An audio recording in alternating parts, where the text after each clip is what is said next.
పిల్లలతో సహా అందరినీ చంపుదామనుకుంది. కానీ చివరికి జైల్లో ఊస లెక్క పెడుతుంది.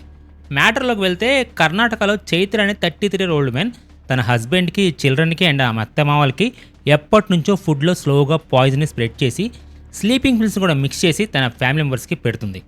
డైలీ కొంచెం కొంచెం యాడ్ చేయడంతో వాళ్ళకి ఎటువంటి డౌట్ అయితే రాలేదు.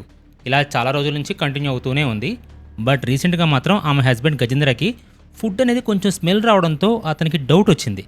వెంటనే తన కిడ్స్ అండ్ పేరెంట్స్ తింటున్న ఫుడ్ని స్టాప్ చేసి అందులో పాయిజన్ ఉంది, మీరు తినకండి అని చెప్పాడు. ఆమె మీద పోలీసులకు కంప్లైంట్ కూడా ఇచ్చాడు. వాళ్ళు వచ్చి ఆమెను అరెస్ట్ చేసి ఇన్వెస్టిగేషన్ అయితే స్టార్ట్ చేశారు. అప్పుడు నిజం బయట పెట్టింది ఈ బంగారు తల్లి. ఏమని చెప్పిందో తెలుసా? నేను శివ్ అనే అబ్బాయితో ఎఫ్ఐఆర్లో ఉన్నాను, నా పేరు శివ, నేను కాదులేండి, తనతో కలిసి ఉండాలి అంటే మా హస్బెండ్ని చంపాలి అని మేము ఇద్దరం ప్లాన్ చేసుకున్నామని చెప్పింది. పోలీసులు కూడా అది విని ఇవేం పద్ధతులరా నారాయణ అనుకున్నారు. అయినా ఈమెకి ఇలా ఎఫ్ఐఆర్ పెట్టుకోవడం ఫస్ట్ టైం అయితే కాదు. ఫస్ట్ పునీత్ అనే బాయ్తో ఎఫ్ఐఆర్ని కంటిన్యూ చేసింది. అది గజేంద్రకి తెలిసి ఆమె ఫ్యామిలీ మెంబర్స్కి ఇన్ఫార్మ్ చేశాడు. వాళ్ళందరూ కలిసి ఈమెకి బాగానే గట్టి పెట్టారు. అయినా సరే మళ్ళీ ఇంకోటితో ఎఫ్ఐఆర్ పెట్టుకుని చివరికి అందరినీ చంపాలని ప్లాన్ చేసింది. మ్యారేజ్ అయ్యి 11 years అయినా కానీ ప్రతిరోజు ఈమె చేసే పనులకి ఇంట్లో ఏదో ఒక గొడవ జరుగుతూనే ఉండేది. అండ్ ఇలాంటి కేసే పాస్ట్లో కేరళలో కూడా ఒకటి జరిగింది. జాలీ జోసెఫ్ అనే అమ్మాయి తన హస్బెండ్ని, ఫాదర్ని అండ్ మదర్ ఇన్ లాని ఇంకొంతమంది రిలేటివ్స్ని ఫుడ్లో సైనైడ్ మిక్స్ చేసి టోటల్ 6 members పొట్టన పెట్టుకుంది.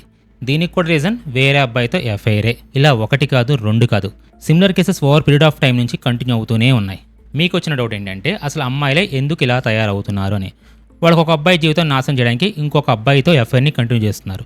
అంటే మనకి మనమే ఎనిమీస్గా మారిపోతున్నాం. ముందు తప్పు బాయ్స్లోనే ఉంది. ఈ ఎఫ్ఐఆర్స్ని కంట్రోల్లో పెట్టుకుంటే ఇలాంటి దారుణాలు మళ్ళీ రిపీట్ కావని నా ఒపీనియన్. ఈ వీడియో చూసిన ప్రతి ఒక్కరూ జాగ్రత్తగా ఉండండి, మీకు మ్యారేజ్ అయినా ఆర్ లవర్ ఉన్నా కూడా. ఫైనల్గా మా వీడియోలో మీకు కంటెంట్ నచ్చినట్లయితే please like, share and subscribe. And నిన్న కుబేడి స్టోరీ మన ఛానల్ అయితే పోస్ట్ చేశాను.